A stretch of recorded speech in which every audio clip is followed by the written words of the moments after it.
Hello guys, तपाईलाई तपाईको YouTube channel MB group of tutorial अनलाइनमा फेरि स्वागत छ। म एम बाबु शाह आज तपाईहरुको बीचमा ट्याग क्वेशनको स्पेशल रुल्सको पार्ट 2 भिडियो लिएर आएको छु। यो भन्दा अगाडि हामीले ट्याग क्वेशनको जनरल रुलको बारेमा पनि कुरा गरेका थियौ अनि त्यसपछि स्पेशल रुल पार्ट 1 मा हामी केही रुलहरुको बारेमा कुरा गरेथ्यौ।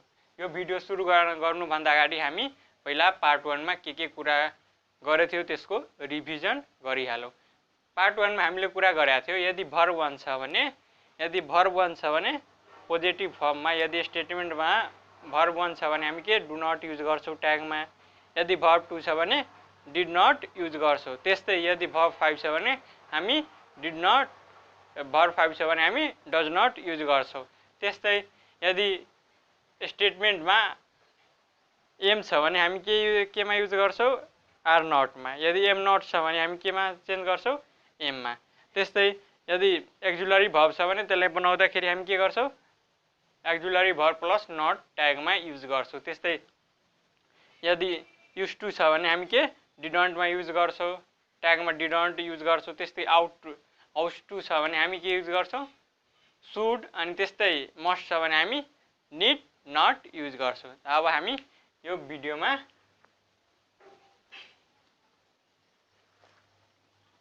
पहिला रुल, अब अगाडिको भिडियोमा 11 सम्म त हामीले गरेका थियौ, अब यहाँ 12 पनि लेख्न सक्नुहुन्छ, तर म यहाँ 1 2 भनेर लेख्छु। यहाँ हामी हैज हैव हैड को पुरै कुण्डली गर्छु। जति पनि हैज हैव हैड छ त्यसको बारेमा जे जति हुन्छ, जे जस्तो स्ट्रक्चर स्टेटमेन्टहरु हुन्छ त्यसको बारेमा हामी यहाँ कुरा गर्छौं।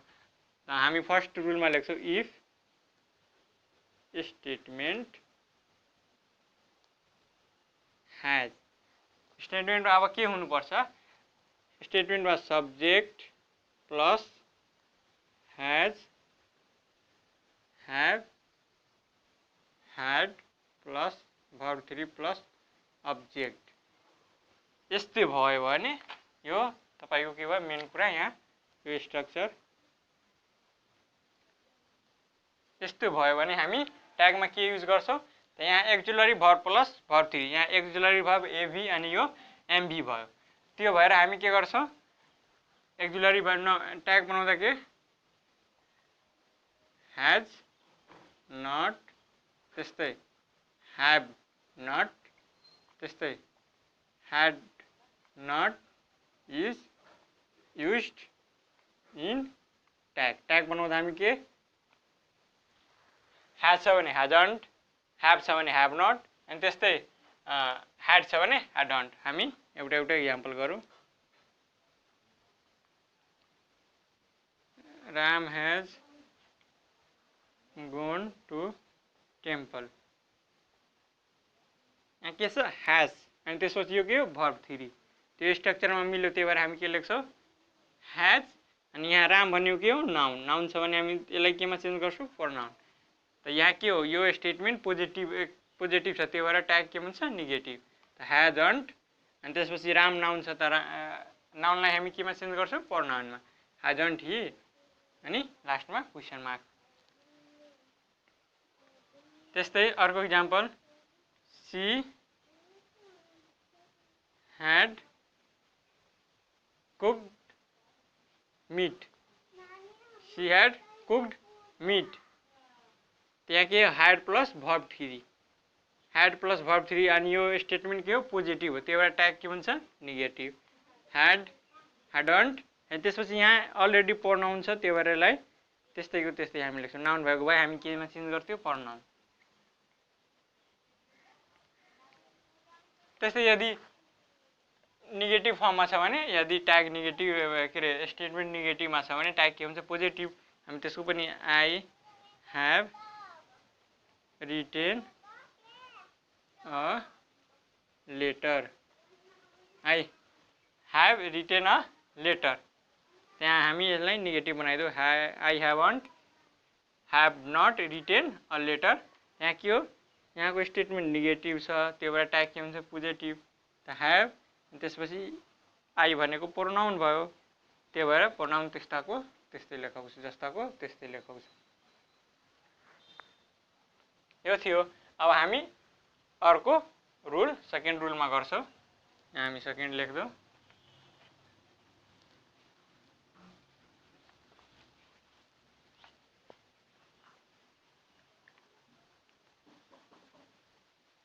अब हामी सेकेन्ड रुलमा अब यदि स्ट्रक्चरमा भर्ब 3 र अब्जेक्ट पोजिसन चेन्ज भयो भने हामी कसरी गर्ने? यहाँ रुल 2 भयो अनि subject plus has have had plus object plus V3 भयो भने के हुन्छ? अब हैज छ भने हामी के चेन्ज गर्छौँ? हैज छ भने हैज भनेको भर्ब 5 फर्ममा छ, त्यही भएर हामी के डज नट। त्यस्तै हैव भनेको भर्ब 1 फर्ममा छ भने हामी के डु नट। त्यस्तै यहाँ ह्याड भनेको भर्ब 2 फर्ममा छ भने हामी के युज गर्छौँ? Didn't is used in tag. ट्यागमा हामी यस्तो युज गर्छौँ। अब यसको इक्जाम्पल गऱ्यो भने बुझ्नमा इजी हुन्छ। Ram has a letter written. अनि अगाडिको रुल 1 मा हामीले यो स्पेशल रुलको पार्ट 2 को रुल नम्बर 1 मा हामी पढाएको थियौँ subject plus has have had plus verb 3 plus object. तर यहाँ के हो, पहिला अब्जेक्ट छ त्यसपछि भर्ब 3 छ भने हामी यस्तो गर्ने। त्यहाँ हैज भनेको केमा छ? भर्ब 5 फर्ममा छ। अनि यहाँ यो भनेको नाउन, अनि यो स्टेटमेन्ट के हो? पोजिटिभ। पोजिटिभ छ भने ट्याग के हुन्छ? नेगेटिभ। हैज छ भने के डजन्ट। अनि त्यसपछि Ram is a noun, so we change it into pronoun. Pronoun of it will be part he. He हुन्छ। त्यस्तै अब हामी थर्ड रुल गर्छौँ। इफ स्टेटमेन्ट हैज, यदि स्टेटमेन्टमा subject plus has have had plus object भयो भने सेम माथिको कुरा जस्तो नि गर्नुपर्छ। यहाँ भर्ब 3 फेरि छैन। भर्ब 3 छैन भने हामी कसरी गर्ने त्यसको बारेमा हामी यहाँ कुरा गर्छौँ। Subject plus has have had plus object. त यस्तो भयो भने हामी हैज के हो? भर्ब 5 फर्ममा छ, त्यही भएर हामी के युज गर्छौँ? डजन्ट। त्यस्तै यहाँ हैव भनेको भर्ब 1 फर्ममा छ भने हामी के युज गर्छौँ? डन्ट। त्यस्तै हैड भनेको भर्ब 2 फर्ममा छ भने हामी didn't is used in tag. ट्यागमा हामी यस्तो युज गर्छौँ। अब यसको पनि हामी इक्जाम्पल गरौँ। She has a pen. She has a pen. त्यहाँ हैज छ भने हामी के डज लेख्छौँ। अनि यो के फर्ममा छ? पोजिटिभ, त्यो भएर ट्याग के हुन्छ? नेगेटिभ। त डज भयो अनि ट्याग नेगेटिभ भयो, डजन्ट। अनि सी प्रनाउन छ, त प्रनाउनलाई हामी त्यस्तै जस्ता हुन्छ त्यस्तै छाडिदिन्छौँ, जस्ताको त्यस्तै सीको सी लेख्छौँ अनि लास्टमा हामी क्वेसन मार्क एड गर्छौँ।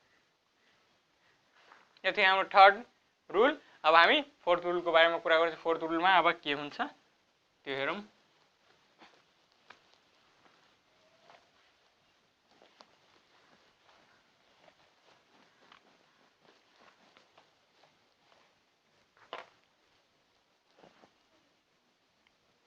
फोर्थ रुलमा छ इफ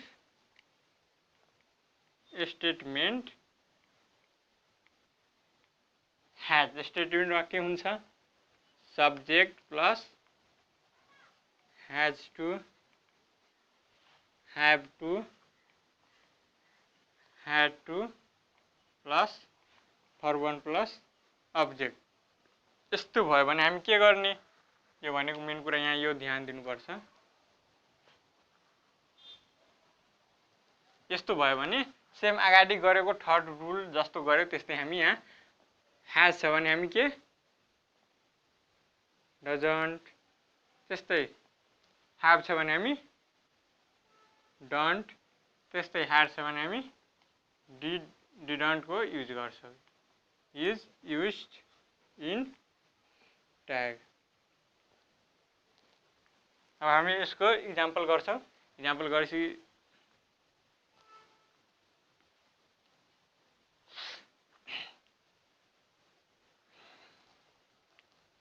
अब हामी इक्जाम्पल गर I have to go to temple.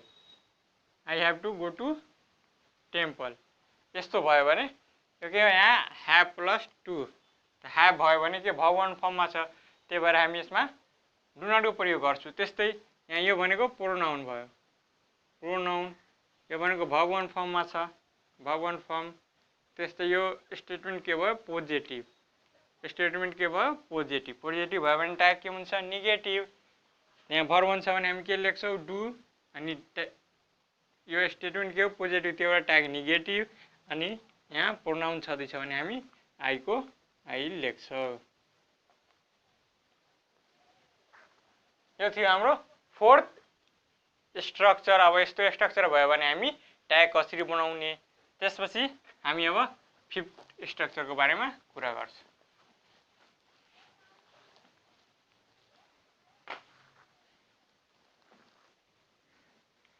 if statement has statement मा subject plus had better यस्तो दिएर had better plus verb one plus object यो भयो भने हामी के गर्ने, यो बेसिकली डिएलई मा र एसएसई मा सोध्ने क्वेसन हो, ह्याड बेटर वुड बेटर भनेर, वुड रादर भनेर। अब यस्तो भयो भने हामी के गर्ने, यस्तो भयो हाम्रो यहाँ स्ट्रक्चर भनेको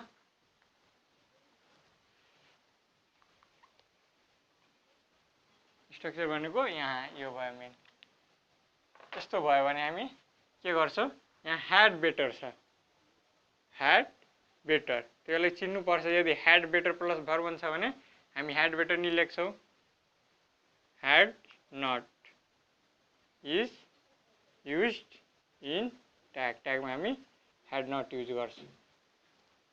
तर बेसिकली यस्तो सोच छ। अनि बेटर छ भने ह्याडन्ट युज गर्ने, बेटर छ भने ह्याडन्ट, त्यसपछि रादर छ भने वुड नट। अब हामी इक्जाम्पल गर्छौँ, he had better visit the doctor.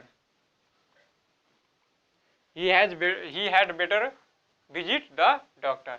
त्यहाँ had छ भने हामी के लेख्छौँ, had done, hadn't he को he, अनि लास्टमा हामी क्वेसन मार्क क्रिएट गर्छौँ।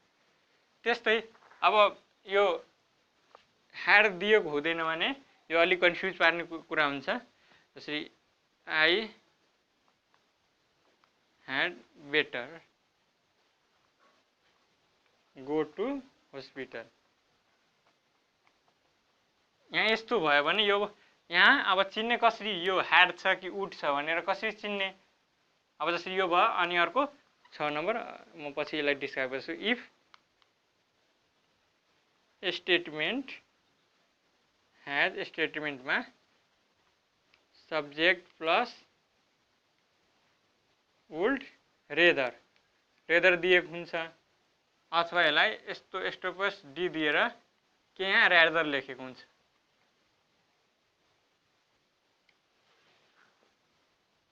अथवा मात्र डी दिएको हुन्छ plus verb one plus subject. यस्तो भयो भने ट्यागमा के हुन्छ, अब यहाँ वुड रेदर, यस्तो वुड रेदर छ भने वुड नट लेख्दा इजिली बुझ्न सक्नुहुन्छ। तर यहाँ यस्तो डी दिएर र्याडर दियो भने अब र्यादर र बेटर, अब यो याद गर्ने मेन कुरा हो। यदि बेटर छ भने ह्याड नट, दिमागमा बसाउनु पर्छ यो कुरा। यदि बेटर छ भने ह्याड नट, र्यादर छ भने वुड नट। त्यहाँ के हो, बेटर छ, बेटर छ भने हामी के लेख्छौँ, ह्याड नट, ह्याडन्ट, अनि आई को आई। त्यस्तै अब हामी यसको इक्जाम्पल गर्छौँ, आई वुड रेदर गो। यस्तो छ भने अब यहाँ वुड रेडर छ भने हामी के सिम्पली बुझ्न सक्नुहुन्छ वुडन्ट आई। त्यस्तै अब यस्तो डी रादर दियो भने अब दुवैमा डिफरेन्स गर्दा याद गर्नुपर्छ। बेटर छ भने हामी के युज गर्ने ह्याड, रादर छ भने हामी के युज गर्छ रादर छ भने हामी वुड युज गर्छ। यहाँ के हो रादर दिएछ, त्यो भएर वुडन्ट आई। त्यस्तै अब आई वुड गो यस्तो दियो भने गो। अब यहाँ डी दिएछ अनि यो ह्याड हो कि वुड हो, हामी अगाडि पनि एक्जुलरी भर्बमा पढेको थियौँ। वुड प्लस भर्ब हुन्छ भनेको एक्जुलरी भर्ब प्लस भर्ब हुन्छ, तर ह्याड प्लस भर्ब कहीँ पनि हुँदैन। ह्याड प्लस भर्ब कहीँ पनि हुँदैन, ह्याड प्लस भर्ब 3 हुन्छ। त्यहाँ के गर्ने, यहाँ यो छ अनि त्यसपछि यो कुराले हामी यहाँ डिफरेन्स गर्ने। यो भनेको के हो भर्ब 1 छ भने यहाँ के हुन्छ वुड, त यो पोजिटिभ फर्ममा छ भने वुडन्ट अनि आईको आई। त्यसपछि हामी यसमा एउटा अरू स्टेटमेन्टको बारेमा कुरा गर्छु। अब त्यो स्टेटमेन्टमा अब वुड पनि स्टेटमेन्ट छ त्यो, तर त्यो पनि बुझ्नुपर्छ।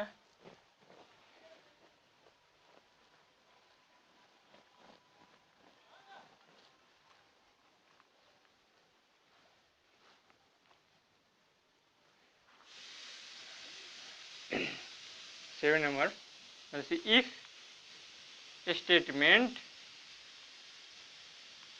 इफ स्टेटमेन्ट हैज, अब स्टेटमेन्टमा सब्जेक्ट प्लस वुड हैव यस्तो दियो अथवा यस्तो D have plus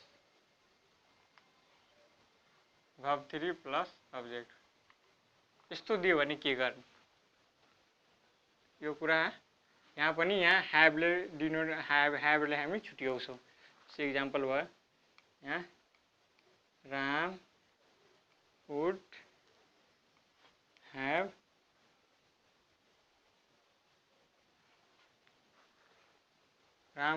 have gone यस्तो छ भने यहाँ वुड दिएछ भने हामी के लेख्छौँ अगाडि एक्जुलरी भर्ब युज गर्छौँ। फर्स्ट वुड छ भने हामी के युज गर्छौँ यहाँ वुड नट, अनि Ram is a noun so we change it into pronoun. Ram छ भने रामलाई केमा चेन्ज गर्छौँ हामी प्रोनाउनमा, त रामको के भयो ही।